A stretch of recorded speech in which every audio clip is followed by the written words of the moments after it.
So while we all went about our lives yesterday, we came very close to a catastrophic event here on planet Earth, and we didn't know about it. It turns out we just missed getting hit by an asteroid, a piece of solid rock roughly the size of a 10-story building. Now, I say just missed because it came within 45,000 miles of us. That's a lot closer than the moon is, and scientists say way too close for something that big. Had it struck, again, the people who tell us about these things, say the impact could have had the force of 1,000 Hiroshima-strength atomic bombs over a huge area of the Earth. There are quite a few theories about how the world might end. For example, it's been suggested that there could be a big solar storm which would take the world out. Well, we get solar storms from time to time, and they're a bit troublesome if you're an astronaut. Indeed, not good news if you're an astronaut.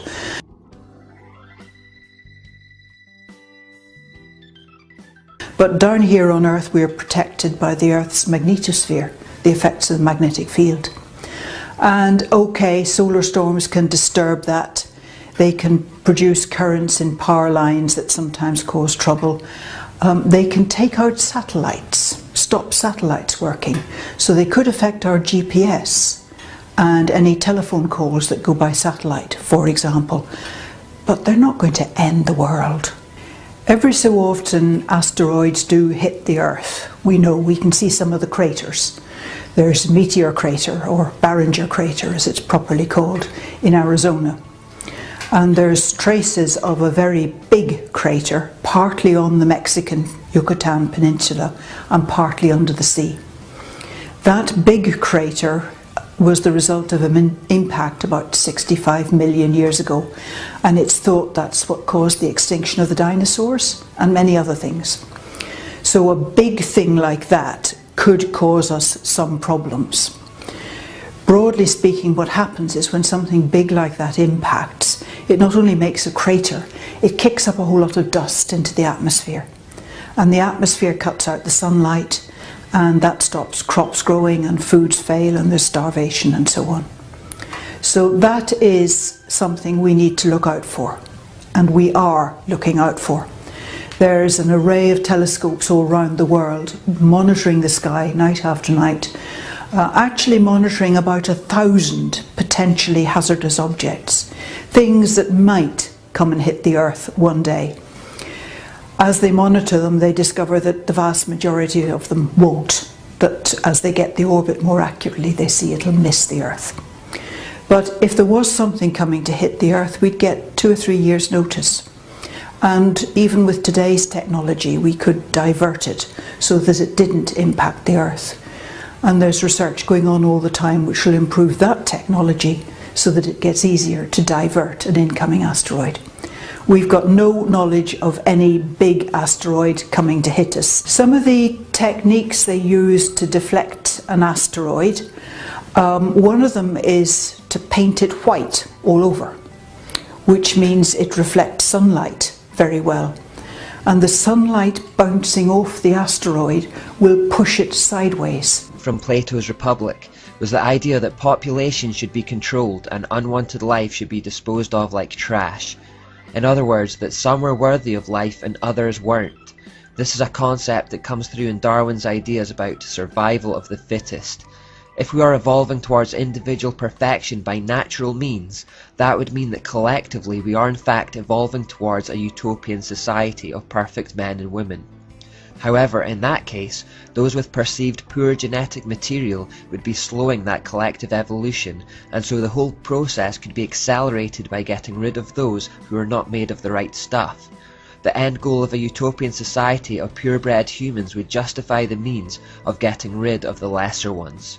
Remember that the full title of Origin of Species was On the Origin of Species by Means of Natural Selection or the Preservation of Favoured Races in the Struggle for Life.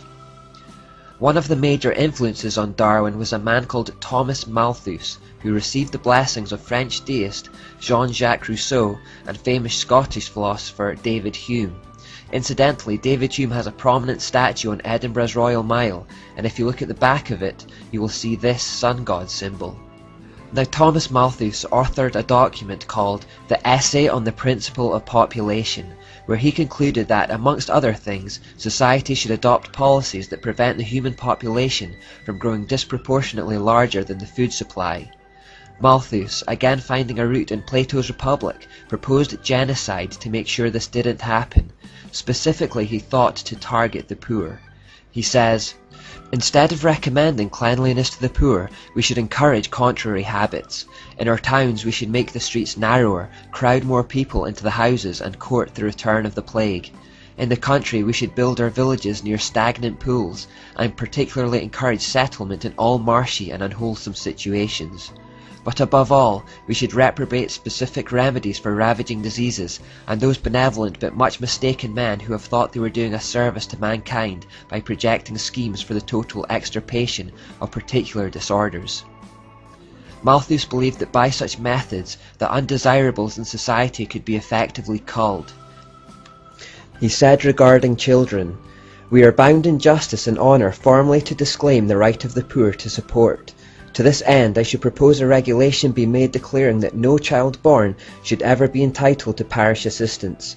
The illegitimate infant is comparatively speaking of little value to society, as others will immediately supply its place.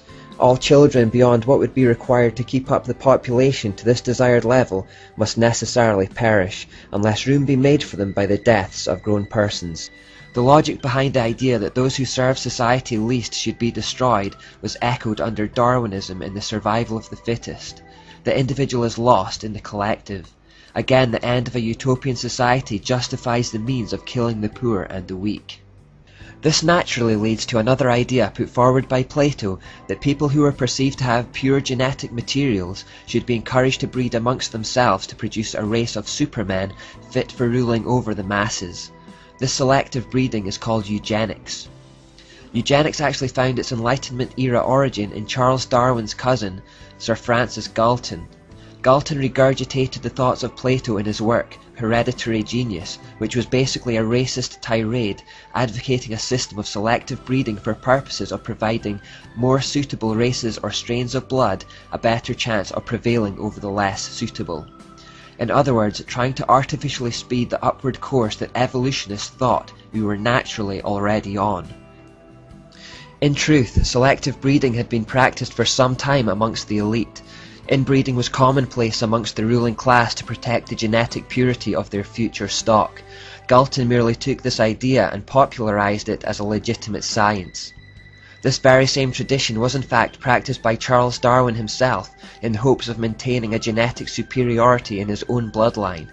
Darwin married the youngest granddaughter of his maternal father. Researcher Ian Taylor reveals the outcome of this project. Darwin's idea of inbreeding to produce superior stock can be seen to be a complete disaster in the case of his own 10 children. Of the 10, one girl, Mary, died shortly after birth. Another girl, Anne, died at the age of 10 years. His eldest daughter, Henrietta, had a serious and prolonged breakdown at 15 in 1859. 3 of his 6 sons suffered such frequent illness that Darwin regarded them as semi-invalids, while his last son, Charles Jr., was born mentally retarded and died in 1858, 19 months after his birth. Science has shown that inbreeding actually leads to speedier destruction of the genetic code rather than evolution because of something called biological mutations, which is why so-called purebred dogs are in fact more prone to health problems than mixes. The errors in their genetic code multiply as they are bred amongst themselves over long periods. But where true science fails, the religion of scientism continues stubbornly on. If they had followed God's wisdom in Leviticus 18, they would have heeded the warning not to commit incest, and they would have been all the better for it. In their own human wisdom, however, they persisted and reaped the consequences. The idea of eugenics continued to be promoted in the scientific community for a long time afterwards. At the turn of the 20th century, in 1901, the Statistics Department of London's University College became the headquarters for the Eugenics Education Society. Motivated by Galton's vision of a future utopia, ruled by a genetically engineered pure elite, the Eugenics Society grew into a successful political movement and would eventually inspire Hitler's Holocaust against the Jews. Population control is still a big issue for the elite today. As recently as May 24, 2009, the Times reported of a secret meeting of billionaires held in New York City, including the likes of Bill Gates and Oprah Winfrey, where the #1 issue on the agenda was how to cap the global.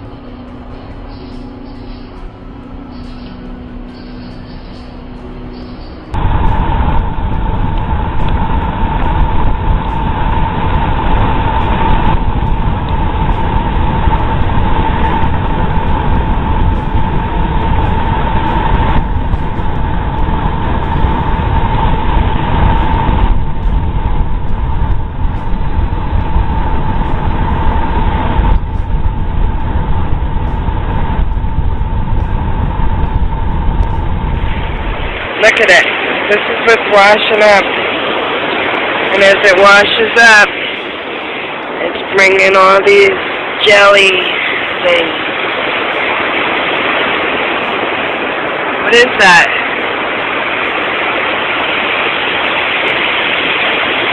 It's all over.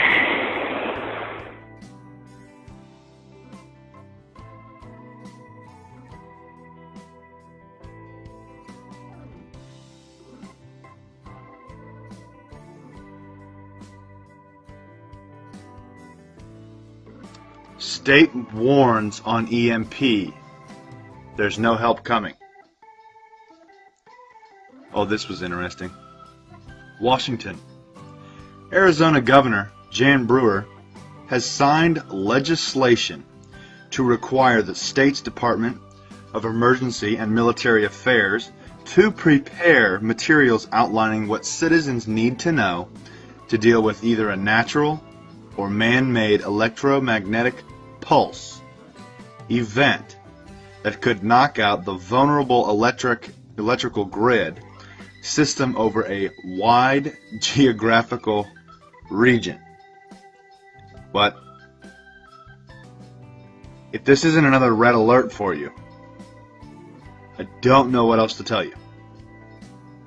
The legislation, SB 1476, was introduced by Senator David Farnsworth. It includes the type and quantity of food, water, and medical supplies that each person should stockpile in case an EMP occurs over the U.S. What? The legislation, however, doesn't require actual hardening of the grid within the state. Unreal. And, Russia sanctions, I almost read the NBA bans, Russia sanctions not tough enough yet, analysts say. Well, if they get any quote-unquote tougher, they're going to be really attacking Putin, and that's just going to make him mad. I mean, it's not doing anything. It's actually creating another financial system to fall back on when this one collapses. So, do you believe in global warming? Yes, I do. Global warming is a bad way to phrase it. Do I believe in climate change? Yes. Yeah, to an extent I do. Yes. Yes. Yes. Why do you believe global warming? Because there is scientifically valid proof that global warming exists. Because it's getting hotter and colder. Like, I've been in Georgia my whole life and we've never really seen snow the way we've seen it the past 2 years. Yeah, so. Because I think that humans have an effect on the planet that has been observed through scientific reasoning. I mean, because it's been proven, like scientific evidence shows that global warming is real. So, plenty of studies that indicate over the last 30 years what shit's going on if we're not too careful. Like, no, we're going to ruin our Earth. Yeah? It's self-evident. The ice is melting. We're all doomed. We're all going to die. Matthew, it's August the 30th, 2016, and I'm looking up at the sun, and you can see that object now by the sun. See the chemtrails? All the chemtrails that are going to be covering this heavenly body up there by the sun. You can see that now, can't you guys? There it is. There's the heavenly object. This is what they're hiding, guys, up there in the sky. 100% proof now, guys. Can you see that, guys? 100% proof. There's an object up there that's been hidden by the chemtrails. You see that, guys? 100%. 100% in the sky, guys. This is what the government are hiding. what they're chemtrailing, guys. You see these chemtrails everywhere?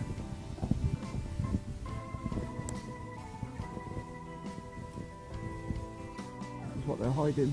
There's the heavenly object, guys.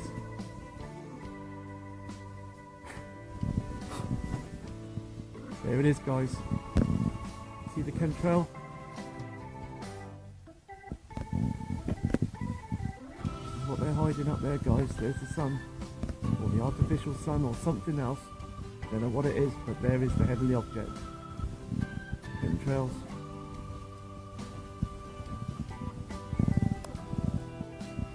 There it is, guys. There is your 100% proof that they're hiding a celestial body up there, guys. The time is now 12:30, 1:45 in the UK, North East Links. There it is, guys. I'm Matthew, and I'm showing you the heavenly body that's by the sun, guys. This object, when it comes to like 2 o'clock, 5 o'clock, it comes from the right hand, it goes to the left hand side. Comes to the left hand side. At the moment, it's on the right hand side. It moves like a comet. This object moves like a comet in the sky, guys. Time to believe. There it is. 100%. 100% there is the object, guys. There it is. No lens flare. No sundog. Just the object 100%. And thank you for subscribing to my channel. I'm using my HD Canon camcorder. I'm using a solar lens, but it's a proper lens. It's just a normal lens with the solar lens, so it doesn't cause the sun to be so 100% bright. It takes a lot of the glare away. And with the glare away, there it is, the hidden object. You see the chemtrail just about to hide the object. Have a nice day, guys. There you are.